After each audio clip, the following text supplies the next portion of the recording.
नमस्कार दोस्तों, कैसे हैं आप लोग। 16 सितंबर 2022 के डेली न्यूज एनालिसिस और एडिटोरियल एनालिसिस में आपका स्वागत है।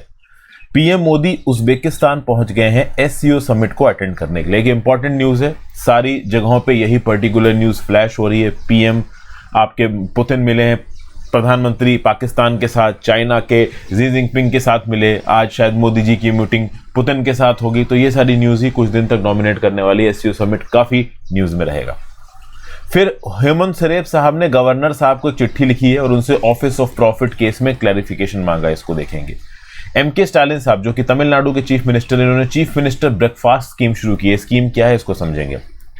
प्रधानमंत्री मोदी जी की सरकार ने बोला है कि पीएम आवास योजना ग्रामीण को वो स्टेट्स इंप्लीमेंट करने में जो डिले कर रहे हैं उनके ऊपर पेनल्टी लगाई जाएगी। कितनी पेनल्टी लगाई जाएगी देखा जाएगा।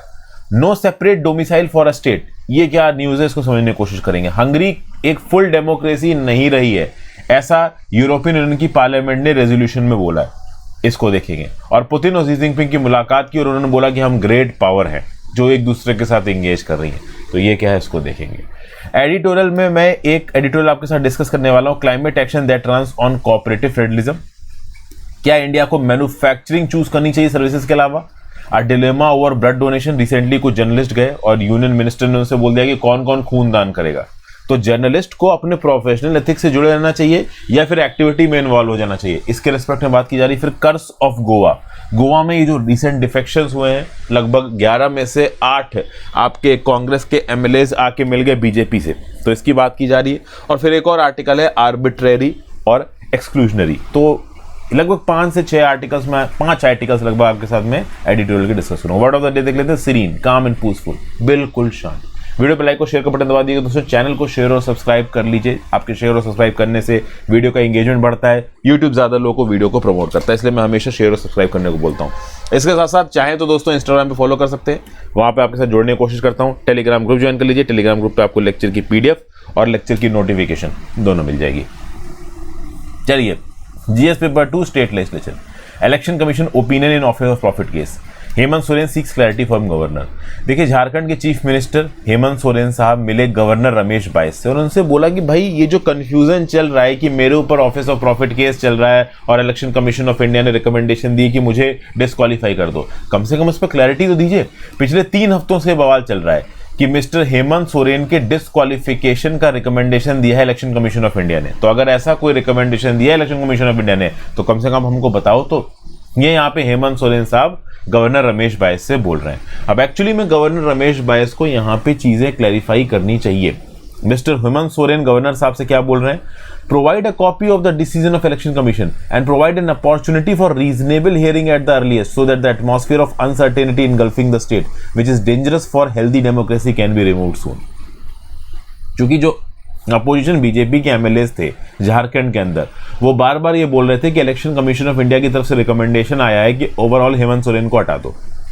ठीक है, रिकमेंडेशन गवर्नर रमेश बाइस के पास आया। रमेश बाइस यहाँ पे कुछ भी क्लियर कह नहीं रहे। इस बीच में बहुत सारी और भी चीजें हुई हैं, जैसे कि फॉर एग्जाम्पल अगर आप देखो तो ये सुनने में आ रहा था कि यूनाइटेड प्रोग्रेसिव अलायंस की जो सरकार है कांग्रेस लेड, जिसमें हेमंत सोरेन आप कह लो इस समय पे चीफ मिनिस्टर हैं, तो इसने क्या किया कि अपने एमएलएस को यहाँ पे बचा के रखा। कुछ घंटों तक खुंती डिस्ट्रिक्ट में अपने साथ अपने एमएलएस को लेके हेमंत सोरेन, फिर कांग्रेस रूल छत्तीसगढ़ में 4 दिन के लिए यहाँ पे रखा गया। फिर आप देखो तो एक ट्रस्ट वोट हुआ झारखंड की स्टेट लेजिस्लेटिव असेंबली में, जहां पे 81 मेंबर असेंबली में 48 एमएलएस हेमंत सोरेन की सरकार को सपोर्ट कर रहे थे। तो सरकार तो देखो बनी हुई है, ठीक है ना। वैसे तो देखा जाए तो 81 में 81 में से 41 एमएलए अगर सपोर्ट में है तो सरकार बनी रहेगी। 40 यहां पे आप कह लो 9 सपोर्ट में, किसके, आपके हेमंत सोरेन के। अपोजिशन बीजेपी के पास 26 एमएलए हैं। तो ओवरऑल यहां पे झारखंड के जो हेमंत सोरेन थे वो इस बात पे डरे हुए थे कि कहीं इनके एमएलए इनसे सपोर्ट ना खींच लें। तो सपोर्ट तो उनका बना हुआ है, लेकिन हेमंत सोरेन चीफ मिनिस्टर रहेंगे या नहीं रहेंगे इस बात पे डिपेंड करेगा कि इलेक्शन कमीशन ऑफ इंडिया ने क्या रिकमेंडेशन दी, और वो रिकमेंडेशन रमेश बाइस साहब के पास है। रमेश बाइस साहब अभी के लिए उसको पब्लिक डोमेन में लेके नहीं आ रहे हैं। ऑफिस ऑफ प्रॉफिट केस क्या लगा था, तो भैया 2019 में हेमंत सोरेन साहब जब स्टेट के माइंस मिनिस्टर थे तब इन्होंने अपने और अपने छोटे भाई के नाम पे एक माइन ली थी, स्टोन चिप माइन। तो ऑफिस ऑफ प्रॉफिट का वायलेशन हो गया था यहाँ पे। ऑफिस ऑफ प्रॉफिट यहाँ पे देखिए क्या होता है, तो जो एमपीज हैं, जो एमएलएज हैं, they are accountable for their work. आप मेंबर ऑफ पार्लियामेंट हो, आप मेंबर ऑफ लेजिस्लेचर हो, मतलब member of state legislative assembly हो, तो उस केस में क्या है कि लोगों ने आपको चुना है सरकार चलाने के लिए। अब अगर आप सरकार चला रहे हो तो आप सरकार में इन्फ्लुएंशियल हो। तो कोई अगर ऐसा ऑफिस आपके पास है जहां पे आप अपनी सरकारी कैपेसिटी में अपने फेवर में काम कर सकते हो, तो उसको ऑफिस ऑफ प्रॉफिट कहा जाता है। जैसे कि फॉर एग्जांपल हेमंत सोरेन साहब का ये बोलना है कि 2008 से ही माइन इनके पास थी, 2019 में रुनी हुई है।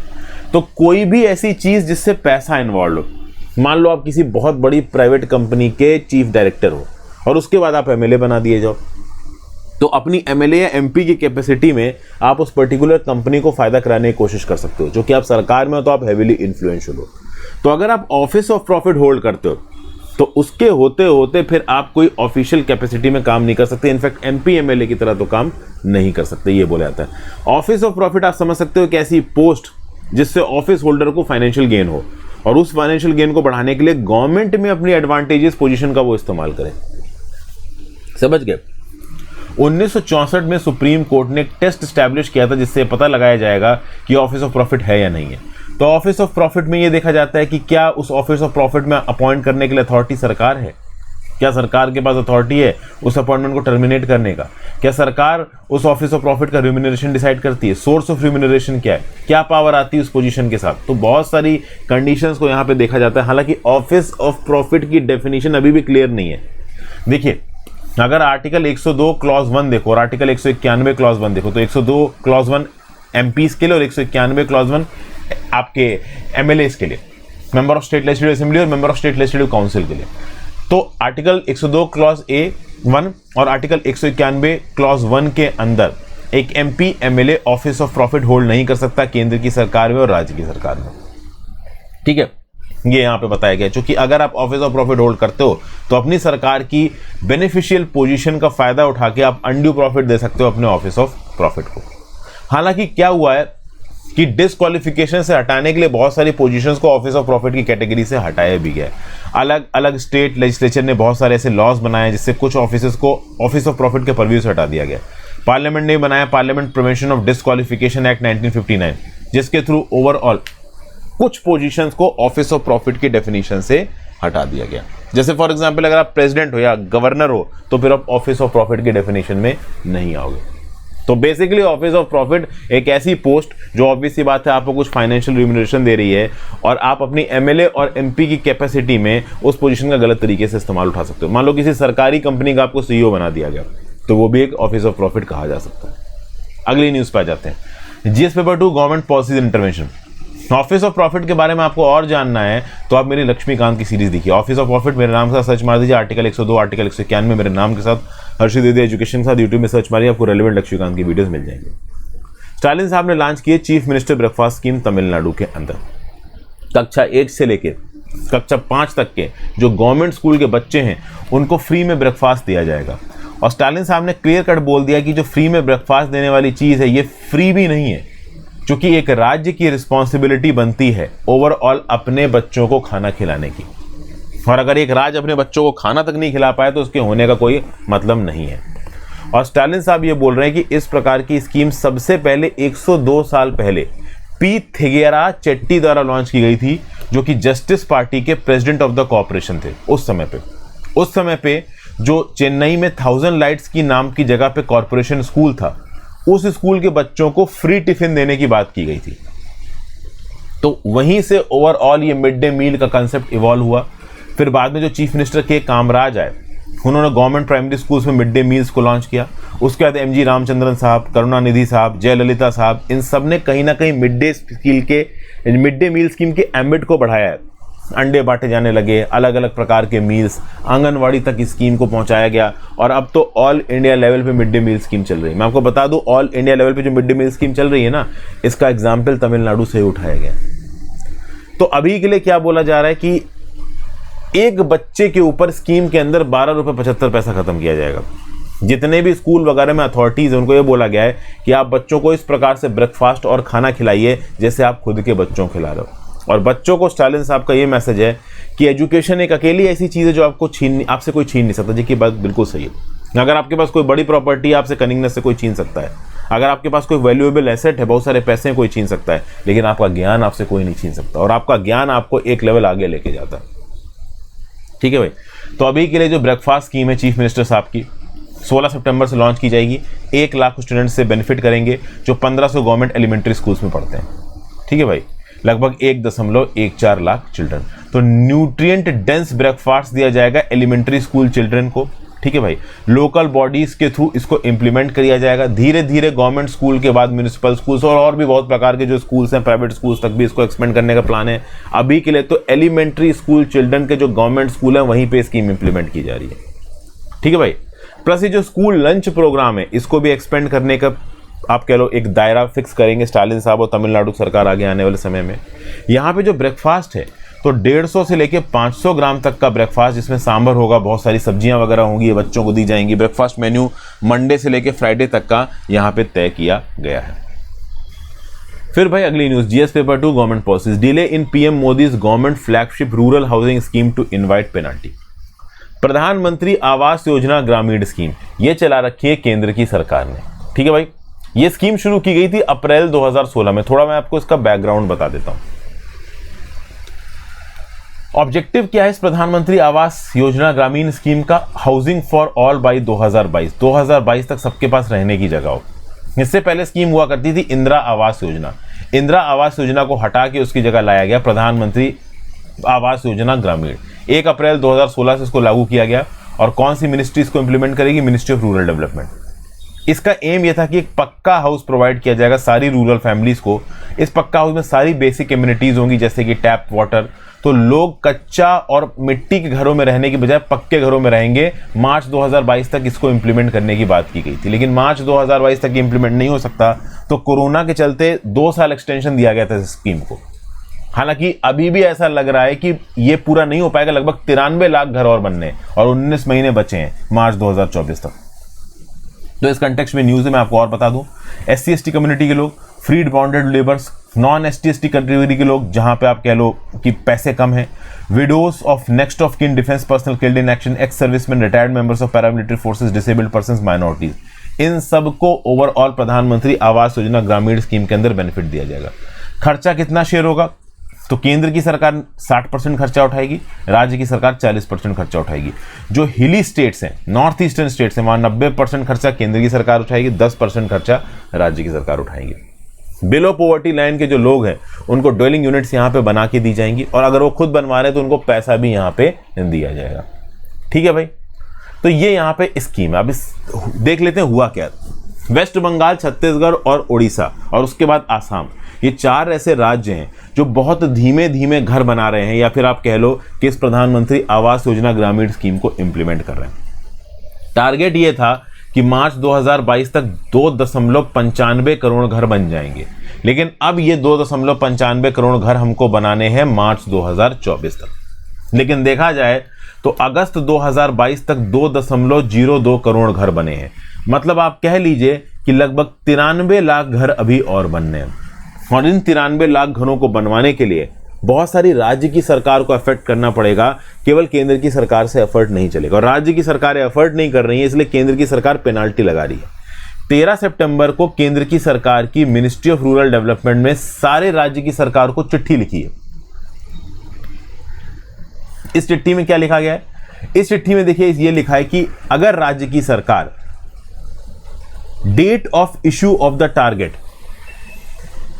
से 1 महीने तक डिले करते हैं एक हाउस के बनने का सैंक्शन, समझिए क्या है कि मार्च 2024 तक स्कीम लागू होनी है, तो मार्च 2024 तक के कुछ पैरामीटर्स तय हैं कि हाँ इस महीने तक इतना हो जाना चाहिए, इस महीने तक इतना हो जाना चाहिए, जुलाई आप कह लो 2023 तक इतना हो जाना चाहिए। तो उस समय तक जितना टारगेट फिक्स किया गया है, अगर उस टारगेट के 1 महीने के अंदर अंदर तक पैसा रिलीज ना किया गया, इनिशियल सैंक्शन रिलीज ना किया गया उस घर का, तो प्रति घर हर महीने 10 रुपए का, पहले महीने का 10 रुपए का जुर्माना और उसके बाद प्रति महीने 20 रुपए का जुर्माना लगाया जाएगा राज्य की सरकार के ऊपर। उसके बाद ये बोला गया है कि मान लो कोई एक बेनिफिशियरी आइडेंटिफाई कर लिया गया कि हाँ भाई इस आदमी को हम घर बनाने में पैसा देंगे, मदद करेंगे।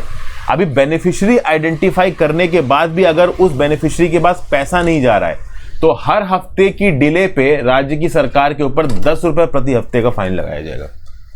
अब ये फाइन कितना बड़ा होगा, कितना सिग्निफिकेंट होगा, राज्य के फाइनेंसेस के हिसाब से तो सिग्निफिकेंट नहीं है, बट डेफिनेटली एक अकाउंटेबिलिटी का मैकेनिज्म जरूर लेके आएगा कि केंद्र की सरकार अगर पैसा भेज रही है तो राज्य की सरकारें अपनी तरफ से डिले क्यों कर रही हैं।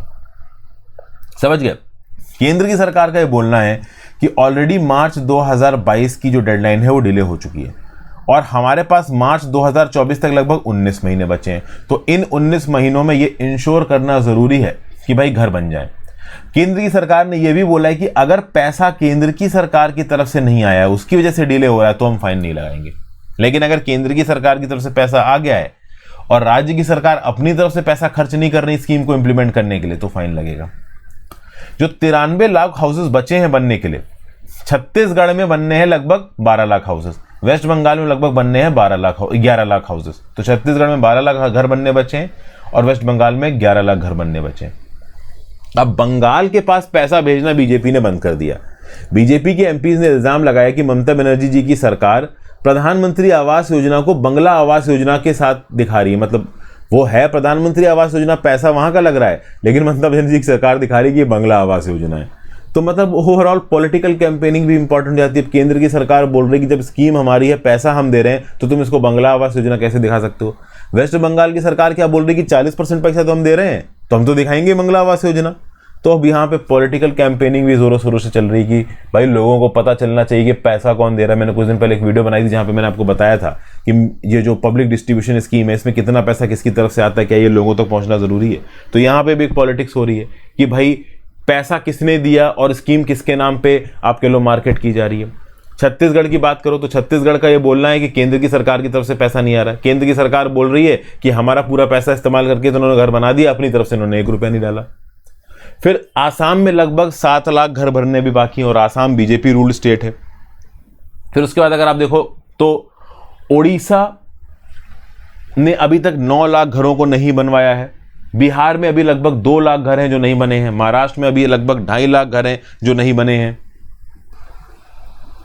तो चलिए अगले पे आते हैं। No separate domicile for a state, Supreme Court GS paper two judiciary.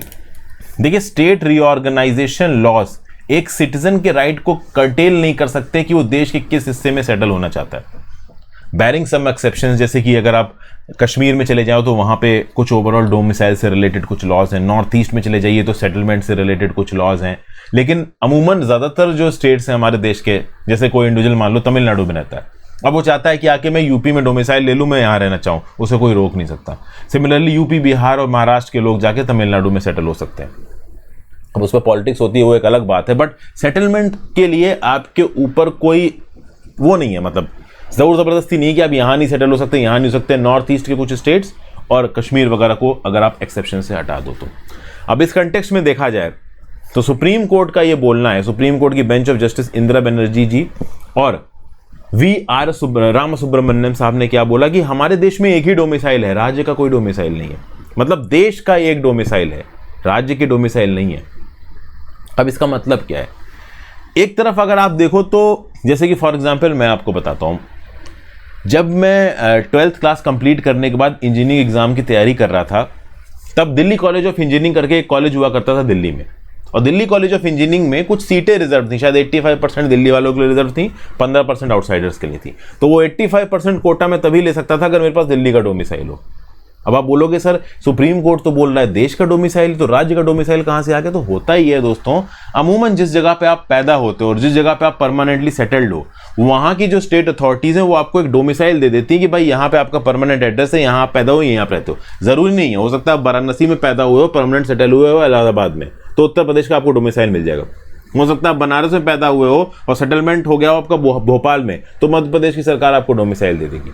तो डोमिसाइल भले ही राज्य की सरकार देती है, लेकिन एक डोमिसाइल माना जाता है कंट्री का। समझ गए ना बात को आप? तो मतलब ये है, अभी हुआ एक्चुअली में क्या है, हुआ ये है कि तेलंगाना जब आंध्र प्रदेश बटा नहीं था, तो एनिमल हस्बेंड्री डिपार्टमेंट में काम करने वाला एक ऑफिसर था बी सुब्बारायुडू। बी सुब्बारायुडू की पोस्टिंग थी हैदराबाद में जब Andhra Pradesh state reorganisation act आया और आंध्र प्रदेश को 2 स्टेट्स में तोड़ दिया गया, आंध्र प्रदेश और तेलंगाना।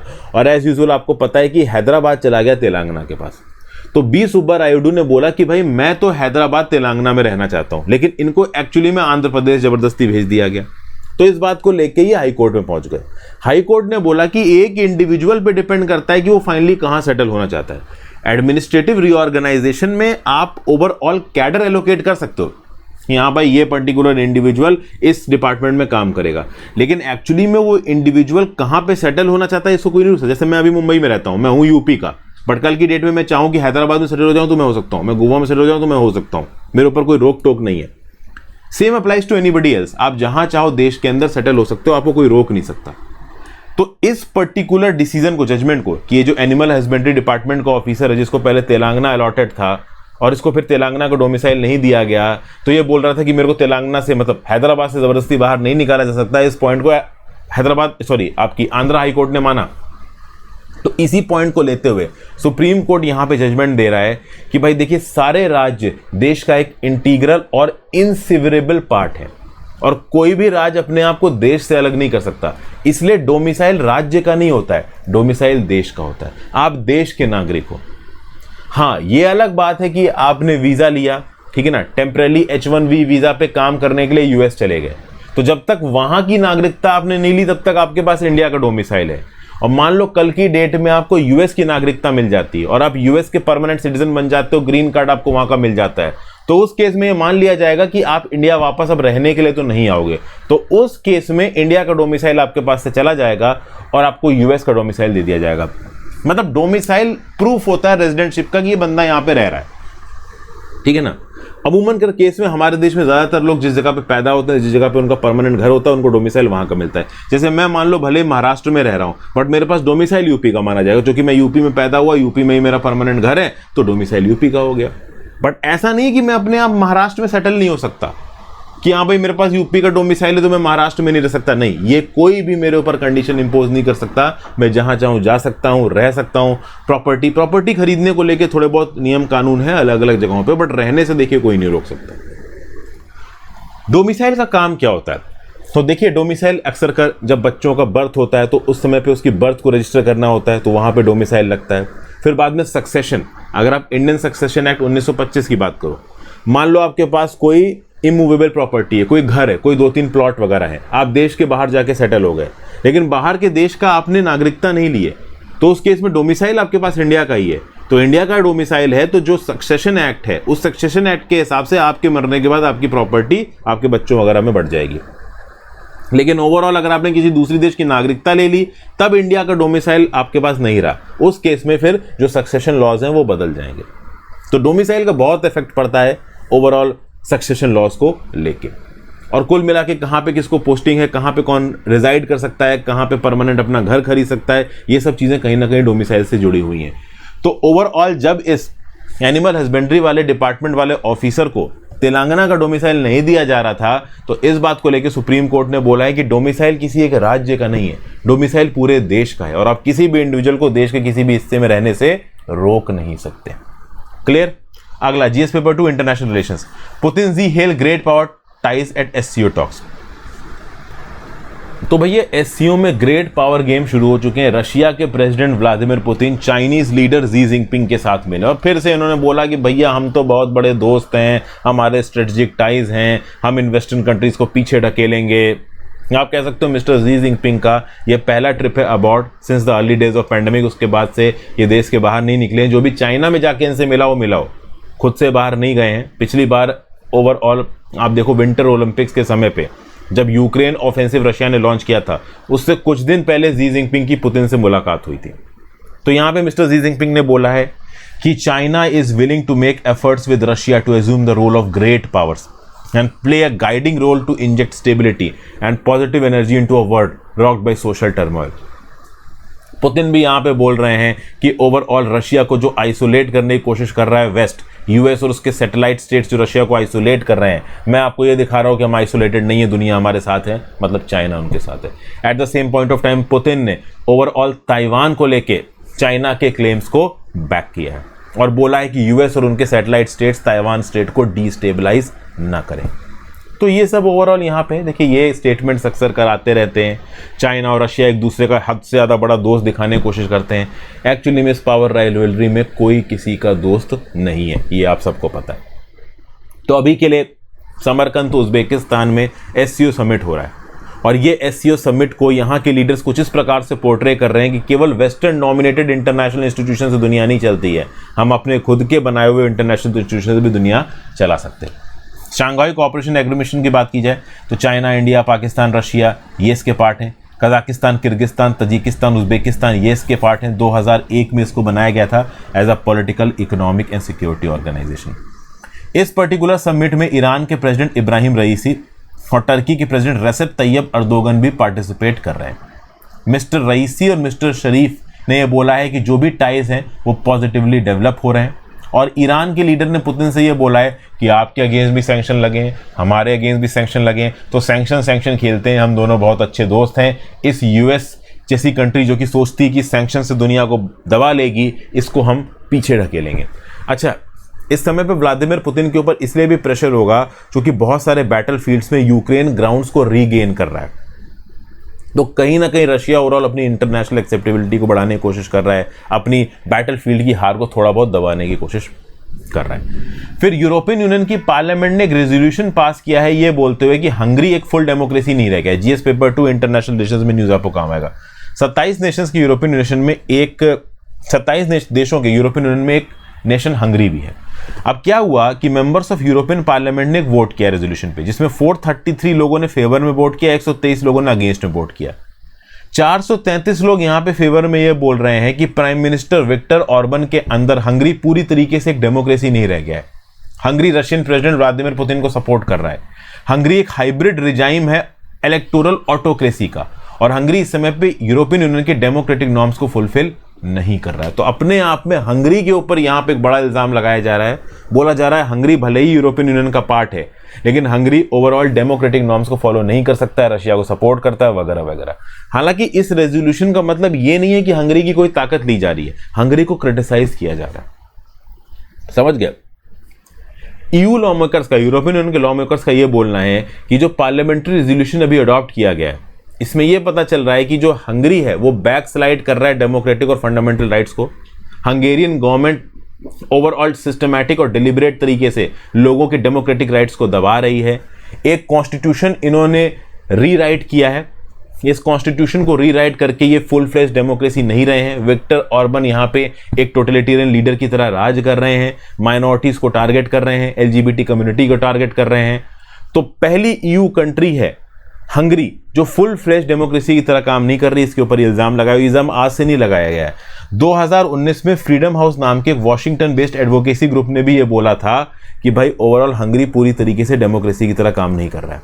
ट्रांसपेरेंसी इंटरनेशनल जो कि not for profit corruption watchdog है, इसने बोला था कि हंगरी 27 नेशंस के यूरोपियन यूनियन में सबसे ज्यादा करप्ट कंट्री है। तो यहां पे बीच में आपको हंगरी नजर आ रहा है। हंगरी की राजधानी है बुडापेस्ट। इसके नेबर्स कौन कौन से हैं? तो वेस्ट में आपको ऑस्ट्रिया, स्लोवेनिया दिख जाएगा, आपको साउथ वेस्ट में क्रोशिया दिख जाएगा, साउथ में सर्बिया, फिर साउथ ईस्ट में रोमानिया, फिर नॉर्थ ईस्ट में यूक्रेन और नॉर्थ में स्लोवाकिया। तो स्लोवाकिया, ऑस्ट्रिया, स्लोवेनिया, फिर आपका क्रोशिया, सर्बिया, रोमानिया, यूक्रेन और स्लोवाकिया के साथ बाउंड्री लगाता है हंगरी। तो 1 2 3 4 5 6 7 कंट्रीज के साथ यहां पे बाउंड्री लगती है किसकी? हंगरी की। चलिए आ जाते हैं एडिटोरियल डिस्कशन पे दोस्तों। एडिटोरियल्स आज उतने इंपॉर्टेंट तो मुझे नहीं लगे, बट हाँ कुछ काम की चीजें जरूर देखेंगे। अगर अब तक आपने वीडियो पे लाइक का बटन नहीं दबाया तो उसने दबा दिया। चैनल को शेयर और सब्सक्राइब कर लीजिएगा, इंस्टाग्राम पे फॉलो कर लीजिए, टेलीग्राम को ज्वाइन कर लीजिए। वीडियो को लाइक और शेयर जरूर करें, that is most important to increase the visibility of this channel. चलिए पहली न्यूज जो मैं आपके साथ डिस्कस करूंगा वो है climate action that runs on cooperative federalism. Overall इस पर्टिकुलर आर्टिकल को लिखा है महुआ आचार्य जी ने, जो मैनेजिंग डायरेक्टर हैं, चीफ एग्जीक्यूटिव ऑफिसर है convergence energy services limited government of India की। ये बड़ा अच्छा व्यू पॉइंट दे रही है। यहां पे ये बात कर रही है ग्रैंड चैलेंज 1 नाम के एक टेंडर पे जो कि इलेक्ट्रिकल बसेस के लिए निकाला गया था, और इस टेंडर के थ्रू हमारे देश के 5 शहरों के लिए 5450 इलेक्ट्रिक बसेस खरीदी गई हैं। और प्लान ये है कि 2030 तक हमारे देश की सड़कों पे लगभग 50,000 ई बसेस होंगी। और ओवरऑल ये जो 5450 इलेक्ट्रिक बसेस खरीदी गई है ना, ये यूनियन और राज्य की सरकारों के क्लोज कोलैबोरेशन से खरीदी गई। अब अपने आप में ये बहुत इंपॉर्टेंट न्यूज़ है दोस्तों एग्जाम्स परस्पेक्टिव से। रीजन बीइंग कि ओवरऑल अगर आप देखो तो पॉल्यूशन आज की डेट में एक बहुत बड़ी प्रॉब्लम है। Global green house gas emissions बड़ी प्रॉब्लम है, और जो हमारा ट्रांसपोर्ट सेक्टर है, जो हमारे व्हीकल्स हैं, ये जो ओवरऑल फ्यूम्स फूंकते हैं SO2 NO2 एनवायरमेंट में, ये काफी खतरनाक है। तो अगर ई बस के मॉडल को हम लोग प्रमोट कर सकें तो अपने आप में बड़ी बात होगी। ये सिटीज के एयर पॉल्यूशन को भी कम करेगा, इंपोर्ट फ्यूल भी कम करेगा, मतलब बाहर से हम लोग जो तेल डीजल इंपोर्ट करते हैं इसको भी यहाँ पे कम करेगा। और अभी इनिशियल रिपोर्ट्स ये बता रही हैं कि CNG से भी सस्ता पड़ रहा है ये ई बस। देखिए, इंडिया के अंदर 1,40,000 रजिस्टर्ड पब्लिक बसेस हैं जो कि इंडिया के रोड्स पे चलती हैं, और इसमें से बहुत सारी आप कह लो पेट्रोल और डीजल बेस्ड हैं, जो कि बड़े तादाद में उल्टी सीधी गैसेस को, प्लैनेट वार्मिंग फ्यूम्स को, SO2 को, NO2 को, कार्बन मोनोऑक्साइड को एटमॉस्फेयर में फेंकती हैं। लगभग 40,000 बसेस अपनी लाइफ स्पैन के एंड में हैं, उनको काफी रगड़ा जा चुका है, उनकी मेंटेनेंस भी अब उनको ठीक नहीं कर सकती, बहुत ज्यादा पॉल्यूशन कॉज कर रही है, उनको तुरंत हटा देना चाहिए। अब प्रॉब्लम यह है कि ये जो बसेस हैं वो राज्य की ट्रांसपोर्ट अंडरटेकिंग चलाती हैं, और राज्य की ट्रांसपोर्ट अंडरटेकिंग ज्यादातर घाटे में चल रही है, उनकी फाइनेंशियल हेल्थ अच्छी है नहीं, काफी नुकसान उनको झेलना पड़ रहा है। तो इस कंटेक्स्ट में अगर आप देखें कुछ राज्य की अंडरटेकिंग से, जैसे कि Mumbai, Brihanmumbai electric supply and transport undertaking, ये आप कह सकते हो थोड़ा बहुत आप कह लो उतनी लॉस में नहीं है। ब्रिहान मुंबई नगर महापालिका के अंदर मुंबई की Brihanmumbai electric supply and transport undertaking BEST, ये थोड़ा बहुत प्रॉफिट में, उतने नुकसान में नहीं है। बट इंडिया की ज्यादातर स्टेट ट्रांसपोर्ट मार्केटिंग एजेंसीज बहुत हद तक घाटे में चल रही हैं। तो आज के समय पे जब डिमांड तय नहीं है, ओवरऑल बसों के दाम आसमान छू रहे हैं, और उसमें भी राज्य की सरकारों को कम पैसे पे लोगों को ट्रांसपोर्ट सर्विसेज अवेलेबल करवानी है, तो ऐसे समय पे भाई किसी भी राज्य की सरकार से ये एक्सपेक्ट करना कि वो नए बसेस खरीदे और कम पैसों पे लोगों को सुविधाएं अवेलेबल करवाए, ये अपने आप में फाइनेंशियली फीजिबल नहीं है। तो क्या हम पॉल्यूशन नॉर्म्स को रोक नहीं सकते? देखिए, इसके लिए एक बड़ा ही जबरदस्त इनिशिएटिव यहां शुरू किया गया है, जिसको आप बोलते हो ग्रैंड चैलेंज 1। ध्यान से सुनिएगा, 5 इंडियन सिटीज कोलकाता, दिल्ली, बेंगलुरु, हैदराबाद, सूरत के लिए 5,450 ई बसेस का टेंडर निकाला गया। और एक्चुअली में ये एक यूनिफाइड टेंडर था, जिसको निकालने में मेन रोल प्ले किया है CESL, convergence energy services limited. और ये जो ओवरऑल लेडी हैं जो इस आर्टिकल को लिख रही हैं, महुआ आचार्य जी, ये मैनेजिंग डायरेक्टर हैं इसी कन्वर्जेंस एनर्जी सर्विसेज लिमिटेड की। तो कन्वर्जेंस एनर्जी सर्विसेज लिमिटेड, जो कि केंद्र की सरकार की एक नोडल एजेंसी है, वो प्रोग्राम मैनेजर की तरह काम कर रही है, और 5,450 बसेस के सेंट्रलाइज्ड प्रोक्योरमेंट में एक इंपॉर्टेंट रोल प्ले कर रही है। और यहाँ पे केंद्र की मिनिस्ट्रीज और राज्य की मिनिस्ट्रीज सब इन्वॉल्व हैं। ओवरऑल एक बड़े ही अफोर्डेबल प्राइस पे यहाँ पे हम लोग ई बसेस को खरीदने की कोशिश कर रहे हैं, और एक्चुअली में जो प्रिलिमिनरी रिपोर्ट्स हैं वो काफी पॉजिटिव हैं। जो नई ई बसेस आएंगी उनका जो कॉस्ट पर किलोमीटर बेसिस होगा वो डीजल से 40% कम होगा और CNG से 34% कम होगा, अगर CNG की फेम 2 की सब्सिडी आप हटा दो। तो CNG के अंदर से फेम 2 का सब्सिडी कंपोनेंट हटा दो तो CNG जिस दाम पे पड़ेगी उससे 34% कम दाम पे ये ई बसेस दौड़ेंगी। ठीक है, ये जो फेम स्कीम है ये बेसिकली लॉन्च की गई थी national mission on electric mobility 2011 के अंदर, और national electric mission mobility plan 2020 को, जिसको 2013 में अनवील किया गया था, उस हिसाब से देखा जाए तो ये जो ई बसेस खरीदने वाला जो प्रोग्राम है वो कहीं ना कहीं हमारे फेम प्रोग्राम को एक फॉरवर्ड पुश ही देगा यहाँ पे। ठीक है, इस पर्टिकुलर टेंडरिंग में यूनिट इकोनॉमिक्स के 3 फैक्टर्स को कंसीडर किया गया है, collaboration, pace and transparency. Fully consultative processes के थ्रू यहाँ पे पार्टिसिपेंट्स को बुलाया गया, टेंडर यहाँ पे निकाले गए, अर्जेंट बेसिस पे चीजें यहाँ पे की गई। केंद्र की सरकार के ब्यूरोक्रेट्स और राज्य की सरकार के ब्यूरोक्रेट्स ने रियल टाइम में चीजों को तेज करने की कोशिश की है, उनको डिले करने की कोशिश नहीं की है, और पब्लिक प्रोसेस के थ्रू ये टेंडर यहाँ पे निकाला गया। तो किसी प्रकार के करप्शन के इल्जाम भी यहाँ पे निकल के नहीं आएंगे। जब पहला टेंडर आया था तब 5 states, 5 transport ministers, 5 state secretaries, बहुत सारे स्टेट ट्रांसपोर्ट अंडरटेकिंग्स के हेड थे, वो ओवरऑल इस टेंडरिंग प्रोसेस में इन्वॉल्व हो रहे थे। उसके बाद एक और टेंडर, टोटल 5,450 बसेस के टेंडर निकाल दिए गए। और ऐसा बताया जा रहा है कि आगे आने वाले कुछ सालों में 50,000 ई बसेस को 2030 तक सड़कों पे लाने के लिए टेंडर इसी के थ्रू निकाले जाएंगे। तो अपने आप में ओवरऑल ये जो प्रोसेस है वो फॉरवर्ड लुकिंग है। सबसे खास बात यहां पे ये है कि इंडिया के अंदर मास मोबिलिटी को इलेक्ट्रीफाई किया जा रहा है। इलेक्ट्रीफाई करने का प्रोसेस में एक चीज अच्छी क्या होगी कि पेट्रोल और डीजल का कंजम्पशन कम होगा। हाँ, ये जरूरी है कि इन ई बसेस का जो आप इलेक्ट्रिक चार्जिंग करोगे ये भाई रेन्यूएबल एनर्जी वाली पावर से करो तब जाके मजा आएगा। अगर कोल बेस्ड पावर इलेक्ट्रिसिटी से आपने इन इलेक्ट्रिक बसेस की रिचार्जिंग की तो सारा का सारा जो फाइनल आउटकम था वही बेकार हो जाएगा। देखिए इलेक्ट्रिक बसेस चलाने का मुद्दा क्या है, पॉल्यूशन कम हो। वो पॉल्यूशन तो तब कम होगा ना जब इलेक्ट्रिक बसेस की इलेक्ट्रिसिटी भी रेन्यूएबल एनर्जी से आएगी। अगर कोल बेस्ड पावर प्लांट से आई तो मजा नहीं आएगा।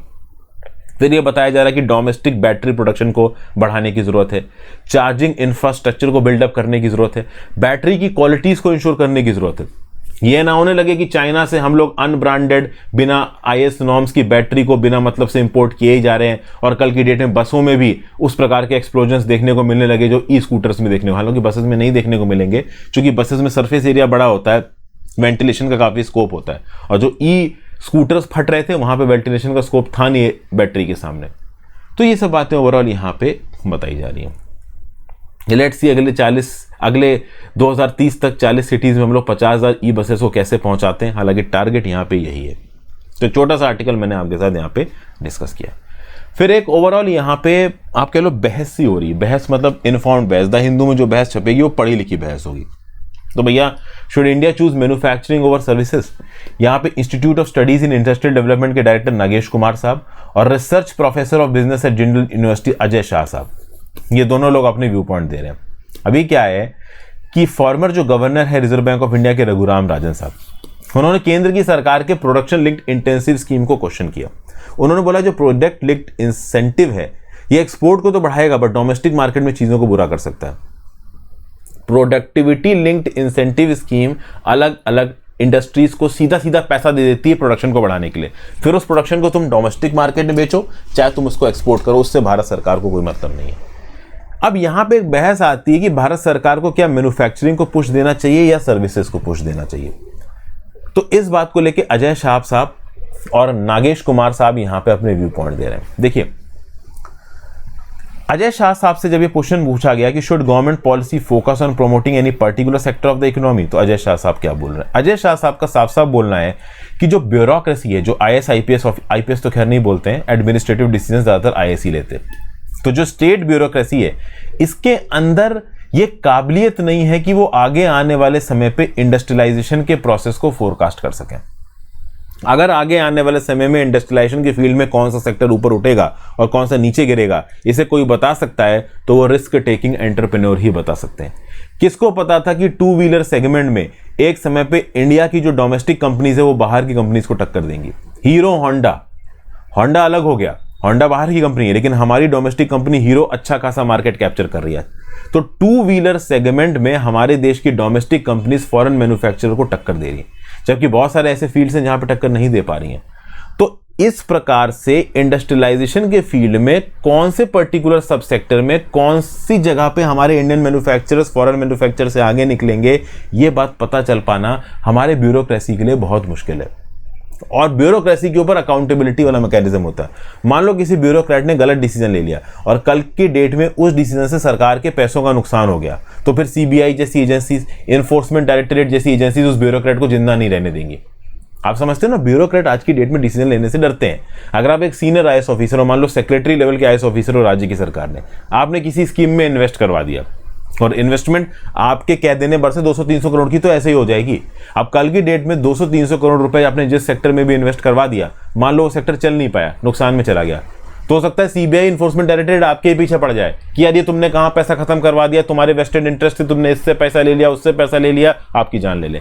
तो अजय शाह साहब बोल रहे हैं कि ब्यूरोक्रेसी बहुत डरी हुई है, अकाउंटेबिलिटी है उसके ऊपर, तो रिस्क टेकिंग डिसीजंस ब्यूरोक्रेसी नहीं लेगी। तो बेटर ये रहेगा कि ये जो रिस्क टेकिंग डिसीजंस है वो प्राइवेट एंटरप्रेन्योर्स के ऊपर छोड़ दिए जाएं, जो अपने डिसीजन पे अपने रिस्क पे धंधा खोलेंगे और कल की डेट में प्रॉफिट नुकसान हुआ, नफा नुकसान वो अपना देखेंगे। नागेश कुमार साहब बोल रहे हैं कि यार ये व्यू पॉइंट हमें समझ में नहीं आ रहा है। मतलब अजय शाह साहब के व्यू पॉइंट के अगेंस्ट नागेश कुमार साहब बोल रहे हैं कि माना कि रिस्क टेकिंग एंटरप्रेन्योर्स का रोल यहां पे बड़ा है, but at the same point of time आप सरकार के रोल को भी इग्नोर नहीं कर सकते। सरकार का रोल बहुत स्ट्रेटेजिक है। फिर यहां पे एग्जाम्पल दे रहे हैं, जैसे यूएस के अंदर भी 2022 में एक चिप्स एंड साइंस एक्ट आया है जिसमें $50 बिलियन का इंसेंटिव दिया जाएगा यूएस मार्केट में सेमीकंडक्टर इंडस्ट्री को डेवलप करने के लिए। उसी प्रकार से नागेश कुमार साहब बोल रहे हैं कि Japan, South Korea, Malaysia, Taiwan, Vietnam, इन सब कंट्रीज की सरकारों ने ग्राउंड लेवल पे स्ट्रेटेजिक सेक्टर्स में इन्वेस्ट किया है। तभी जाके आज की डेट में किसी ना किसी सेक्टर में ये कंट्रीज धमाल कर रही हैं। तो इस लॉजिक पे ये बोल देना कि भारत सरकार किसी सेक्टर में स्ट्रेटेजिक इंटरवेंशन करे ही ना, वो बिल्कुल गलत होगा। ये जरूर हो सकता है कि हमारे ब्यूरोक्रेट्स किसी एक पर्टिकुलर सेक्टर को टारगेट करें और उस सेक्टर में हो सकता है कि हम सक्सेसफुल नहीं हो पाए, बट इसका मतलब ये नहीं है कि हम कोशिश नहीं करेंगे। जब भी दोस्तों आप यूपीएससी की तैयारी शुरू करते हो, कि आप 100% श्योर हो कि आपका सिलेक्शन होगा? नहीं हो श्योर, लेकिन फिर भी आप तैयारी करते हो, क्योंकि एक उम्मीद है कि भाई अगर मैंने सही डायरेक्शन से तैयारी की, प्रॉपर स्ट्रेटेजिक प्लानिंग की, तो मुझे एंड में सक्सेस मिलेगी। वही बात इन्वेस्टमेंट पे, सरकार के bureaucrats to the best of their knowledge market practices को फॉलो करके, सारे इंडिकेटर्स को पढ़ के, एक्सपर्ट से राय लेके, फॉरेन बेस्ट प्रैक्टिसेस को देख के अगर ग्राउंड लेवल पे किसी स्ट्रेटेजिक सेक्टर में सपोर्ट देते हैं, तो कल की डेट में वो सपोर्ट अगर अच्छा हो गया तो बड़े स्केल पे एम्प्लॉयमेंट क्रिएट करेगा, हमारी इकोनॉमी को पुश देगा। अगर हम यही सोच के बैठ जाएंगे कि हम कुछ करें ना, तो फिर ग्राउंड लेवल पे हमको सक्सेस नहीं मिलेगी। ये बोल रहे हैं आपके नगेश कुमार साहब। फिर नगेश कुमार साहब ने बोला कि क्या हमें मैन्युफैक्चरिंग को सर्विसेज से ज्यादा इंपॉर्टेंस देनी चाहिए? तो भाई देखिए, ये बात बिल्कुल सही है कि सर्विस सेक्टर हमारे देश की 50% जीडीपी कंट्रीब्यूट करता है, लेकिन हमारे देश की 45% वर्कफोर्स को सपोर्ट देता है 15% जीडीपी एग्रीकल्चर सेक्टर। तो इस कंटेक्स्ट में जरूरी यह है कि मैन्युफैक्चरिंग सेक्टर को थोड़ा बहुत तो डेवलप करना पड़ेगा, क्योंकि मैन्युफैक्चरिंग सेक्टर एक ऐसा सेक्टर है जो कि डायरेक्ट और इनडायरेक्ट दोनों प्रकार की जॉब्स को क्रिएट करता है। मैन्युफैक्चरिंग सेक्टर बैकवर्ड और फॉरवर्ड दोनों प्रकार के लिंकेजेस को डेवलप करता है। मैन्युफैक्चरिंग सेक्टर थोड़े लेस स्किल्ड वर्कर्स को भी नौकरियां दे देता है, सर्विस सेक्टर में हाई स्किल्ड वर्कर्स ही नौकरियां पा पाते हैं। तो अगर हमें हमारे देश की प्रोडक्टिविटी बढ़ानी है और एग्रीकल्चर सेक्टर की भी प्रोडक्टिविटी बढ़ानी है, तो जो 45% लोग एग्रीकल्चर पे डिपेंडेंट, इसमें से कम 20 से 25% लोगों को निकाल के मैन्युफैक्चरिंग में लेके जाना पड़ेगा। तब जाके एक बैलेंस्ड ग्रोथ होगी, एक बैलेंस्ड डेवलपमेंट होगा। मतलब ऑब्वियस सी बात है, यहां पे मैन्युफैक्चरिंग सेक्टर को प्रमोट करना जरूरी है। अजय शाह साहब यहां पे बोल रहे हैं कि देखिए स्टेट लेड, देखिए अजय शाह साहब का यहाँ पे view point state lead intervention के अगेंस्ट है, सरकार के इंटरफेरेंस के अगेंस्ट है। ये बोल रहे हैं कि देखिए नो डाउट हमें पास्ट में एग्जांपल्स मिलते हैं, जैसे सिंगापुर के लीडर थे ली कुआन यू, इन्होंने सिंगापुर के अंदर ट्रेड डेवलपमेंट में जिन पॉलिसीज को इंप्लीमेंट किया, उससे सिंगापुर बहुत तेजी से आगे बढ़ा। आज की डेट में सिंगापुर एक डेवलप्ड कंट्रीज है, लेकिन इनका यह भी बोलना है कि बहुत सी कंट्रीज के बहुत समय पे स्ट्रांग लीडर्स रहे हैं दुनिया में, लेकिन वो स्ट्रांग लीडर हमारे हमेशा अपनी कंट्री को इकोनॉमिक्स में एक सही डायरेक्शन में लेके जा पाए, ये जरूरी नहीं है। मतलब अजय शाह साहब का ये बोलना है कि नो डाउट हमें हिस्ट्री में एग्जाम्पल्स मिलते हैं कि एक स्ट्रांग लीडर ने स्टेट लेड इंटरवेंशन के थ्रू अपने देश की इकोनॉमी को बहुत आगे पहुंचा दिया, लेकिन उससे ज्यादा हमें ये एग्जाम्पल मिलते हैं कि एक स्ट्रांग लीडर ने अपने देश की इकोनॉमी और ट्रेड को गर्त में ले गया। तो नो डाउट हमें सिंगापुर के ली कुआन यू जैसे एग्जाम्पल्स भी मिलते हैं। At the same point of time हमें Kim Jong Un North Korea जैसे एग्जाम्पल्स भी मिलते हैं, जो कि अपनी इकोनॉमी को गर्त में लेके जा रहे हैं। तो सिर्फ स्ट्रांग लीडर हो देने भर से और स्टेट के स्ट्रेटेजिक इंटरवेंशन होने भर से डेवलपमेंट होने लगेगा, बहुत तेजी से देश बढ़ने लगेगा, ऐसा जरूरी नहीं है। ये अजय शाह साहब का बोलना, मतलब अजय शाह साहब यहां पे बिल्कुल ही स्टेट लेड इंटरवेंशन के अगेंस्ट नजर आ रहे हैं। तो ये सब कुछ बातें ओवरऑल यहाँ पे बताई गई आर्टिकल में। 2-3 जो सबसे इंपॉर्टेंट पॉइंट्स थे वो मैंने आपके साथ कवर किए। ओके, ज़्यादा मैं पॉइंट्स इंपॉर्टेंट कवर नहीं करता हूँ, क्योंकि कुछ जगहों पे फिलोसॉफिकल तरह के व्यू पॉइंट्स दिए जाने लगते हैं और वो फिलोसॉफिकल व्यू पॉइंट सही नहीं है, ना ही उनको आप इंटरव्यू में बोलोगे। इंटरव्यू में बोलोगे और फंस जाओगे, इंटरव्यूअर आपसे कोई ऐसा क्रॉस क्वेश्चन पूछ देगा कि आप पागल ही हो जाओगे, क्योंकि वहाँ पे जो इंटरव्यू ले रहे हैं यूपीएससी वाले वो तगड़े लोग हैं। तो सिर्फ कंक्रीट इन्फॉर्मेशन ही मैं आपको देता हूँ। फिर अगला, a dilemma over a blood donation. क्या है, रिसेंटली ओवरऑल प्रधानमंत्री मोदी जी के 70वें बर्थडे को मार्क करने के लिए 17 सितंबर को एक प्रोग्राम हो रहा था और एक सेंट्रल गवर्नमेंट मिनिस्टर वहां पे बहुत सारे ह्यूमैनिटेरियन प्रोग्राम्स को लॉन्च कर रहा था। उसमें से एक ह्यूमैनिटेरियन प्रोग्राम था ब्लड डोनेट करना। सरकार का टारगेट ये है कि ब्लड डोनेशन को बढ़ाया जाए। यूनियन हेल्थ मिनिस्ट्री अलग अलग ब्लड बैंक्स में कम से कम 1 लाख यूनिट्स ऑफ ब्लड को और लेके आने की कोशिश कर रहा है। नो डाउट आप ब्लड बैंक के अंदर ब्लड को पहुंचाने की कोशिश कर रहे हो, वेल एंड गुड, लेकिन इस पर्टिकुलर प्रोग्राम को लॉन्च करने के लिए आप जर्नलिस्ट की एक मीटिंग बुलाओ, वहां पे जर्नलिस्ट को आप सरकारी प्रोग्राम्स के बारे में बताएं और वहीं पे मिनिस्ट्री साहब खड़े होकर पूछ दें कि कौन कौन ब्लड डोनेट करना चाहेगा।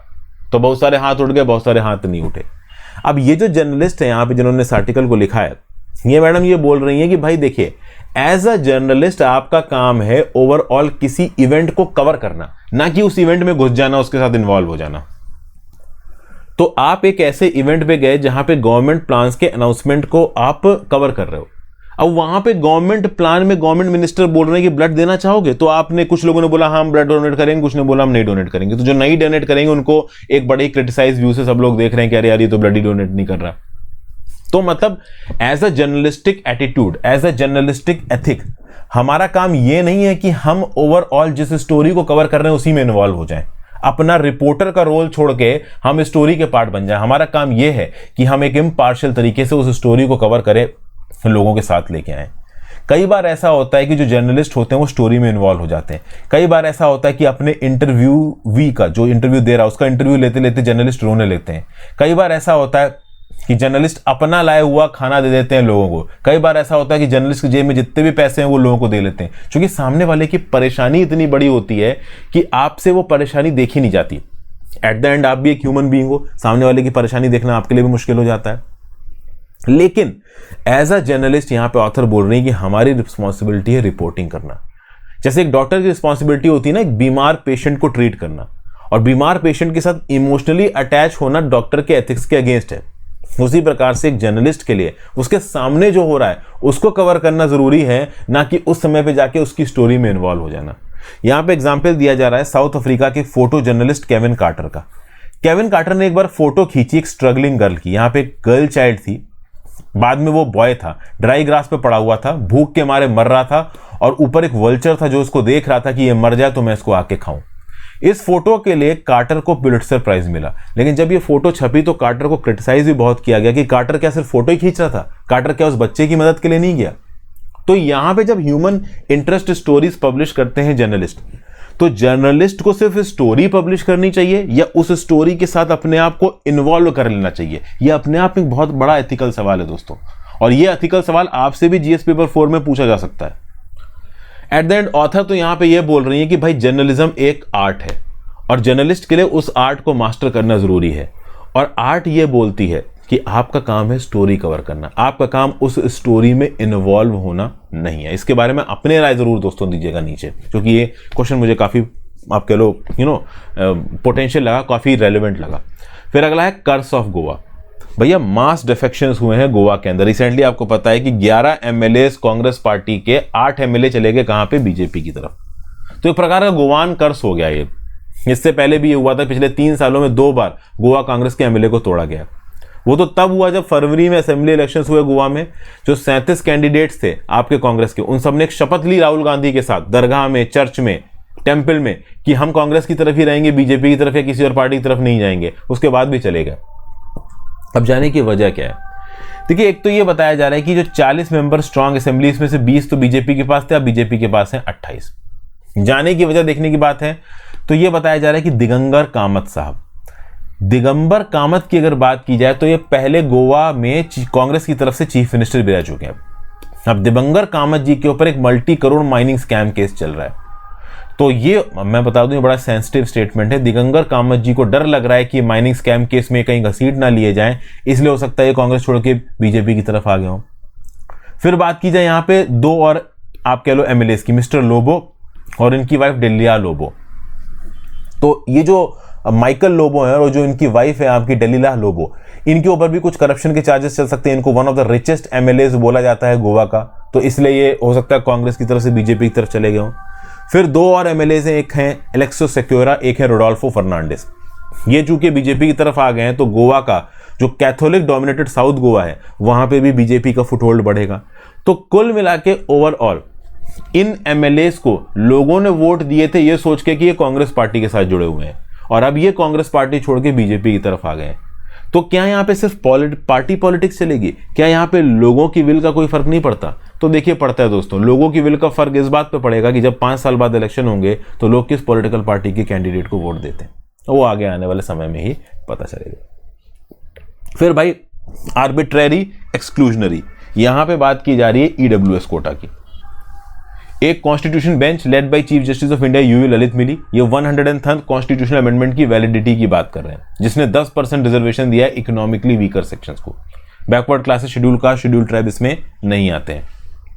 मतलब कि ये जो ईडब्ल्यूएस कोटा दिया गया है, इसमें एससी एसटी कोटा का फायदा उठाने वाले जो लोग हैं वो इस इकोनॉमिकली वीकर सेक्शन के कोटा में ओवरऑल कंपीट नहीं कर सकते, ओबीसी वाले भी कंपीट नहीं कर सकते। तो 2-3 चीजों को लेकर सुप्रीम कोर्ट में बहस चल रही है। एक तो इस बात को लेकर बहस चल रही है कि क्या आप इकोनॉमिक बेसिस पे कोटा देके कॉन्स्टिट्यूशन के बेसिक स्ट्रक्चर को वायलेट कर रहे हो। दूसरा, आपने ओबीसी एससी एसटी कम्युनिटी के लोगों को ईडब्ल्यूएस में कंसीडर नहीं किया, जबकि ईडब्ल्यूएस गरीब कैटेगरी में ओबीसी एससी एसटी वाले लोग भी आते हैं। तो ये करके कहीं आप कॉन्स्टिट्यूशन के बेसिक स्ट्रक्चर को तो वायलेट नहीं कर रहे हो। इन 2-3 सवालों को लेके सुप्रीम कोर्ट के अंदर एक प्रॉपर बहस चल रही है। अब मान लो कल की डेट में, और मुझे लगता है कि सुप्रीम कोर्ट इस 10% के कोटा को अप्रूवल देगा। ये 10% का इकोनॉमिकली वीकर सेक्शन का जो कोटा है, this is definitely going to be approved. उसके बाद भी एक सवाल उठेगा कि ये जो 8 लाख रुपए की लिमिट रखी गई है, क्या है इकोनॉमिकली वीकर सेक्शन में आप आते हो नहीं आते हो, इसके लिए ये देखा जाएगा कि आपकी पूरी फैमिली क्या 8 लाख रुपए से ज्यादा तो नहीं कमा रही है। कुछ प्रॉपर्टी के भी यहाँ पे इंडिकेटर्स है, तो इससे ये पता चलेगा कि आप इकोनॉमिकली वीकर सेक्शन में एक्चुअली में आते हो या नहीं आते हो।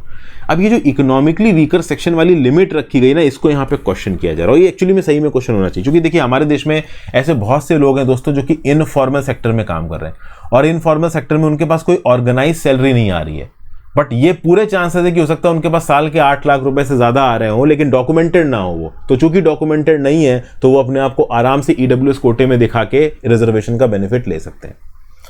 तो ये जो 8 लाख रुपए की लिमिट रखी गई है ईडब्ल्यूएस कोटा को डिसाइड करने के लिए, इसमें अनऑर्गेनाइज सेक्टर के लोगों को आप कैसे वेट करोगे कि 8 लाख से ज्यादा कमा रहे हैं नहीं, इस बात के ऊपर डिस्कशन करना जरूरी है।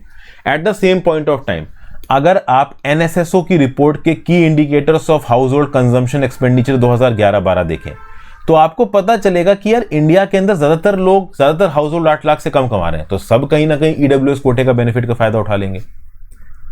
तो एक बात तो तय है, ऑथर यहां पे बोल रहा है कि भले ही ईडब्ल्यूएस कोटा को सुप्रीम कोर्ट अप्रूव कर दे, लेकिन इस 8 लाख की जो कोटा लिमिट एलिजिबिलिटी है, इसको जरूर यहां पे चेक करना पड़ेगा। तो ये सब बातें हैं। एक और क्वेश्चन यहां पे उठाया जा रहा है कि जो यूपीएससी जेई के एग्जाम हुए, इसमें जब कट ऑफ मार्क्स निकल के आए, तब पता चला कि ईडब्ल्यूएस कोटा के कट ऑफ मार्क्स तो भैया ओबीसी से भी कम है। एससी एसटी से जरूर ज्यादा थे, बट ओबीसी से कम है। तो बहुत सारे जो ओबीसी कैटेगरी के बच्चे हैं वो चाहेंगे कि हम ईडब्ल्यूएस कोटा में कंपीट करें, लेकिन एक्चुअली में वो एलिजिबल है नहीं। तो इस कंटेक्स्ट में सुप्रीम कोर्ट क्या डिसीजन देता है बाद में, इसको मैं देख। वैसे तो देखा जाए दोस्तों, अगर किसी के पास ऑलरेडी एक कोटा का बेनिफिट है, उसको फिर से उसी कोटा को दे दो। मतलब 10% इकोनॉमिकली रिजर्व कैटेगरी में भी अगर आप ओबीसी एससी एसटी को अलाउ कर देते हो, फिर तो आप उसको जनरल कैटेगरी बना रहे हो। तो वो भी नहीं होना चाहिए। आपकी क्या राय है, नीचे कमेंट बॉक्स में बताइए। Thank you for watching friends. Video को लाइक और शेयर कर दीजिएगा, इंस्टाग्राम पे फॉलो कर लीजिएगा, टेलीग्राम ग्रुप ज्वाइन कर लीजिएगा, ज्यादा से ज्यादा लोग लेक्चर को शेयर करें। एक और बहुत जरूरी बात यह है कि इकोनॉमिकली वीकर सेक्शन में अगर आप इकोनॉमिकली डिसएडवांटेज सेक्शन को रिजर्वेशन दे रहे हो, तो इस बात को इंश्योर करना बहुत जरूरी है जिसको रिजर्वेशन मिल रहा है वो गरीब है कि नहीं है। ये कैसे इंश्योर किया जाएगा, इस बात को लेके अभी भी सवाल उठ रहे हैं, लंबे समय तक सवाल उठे।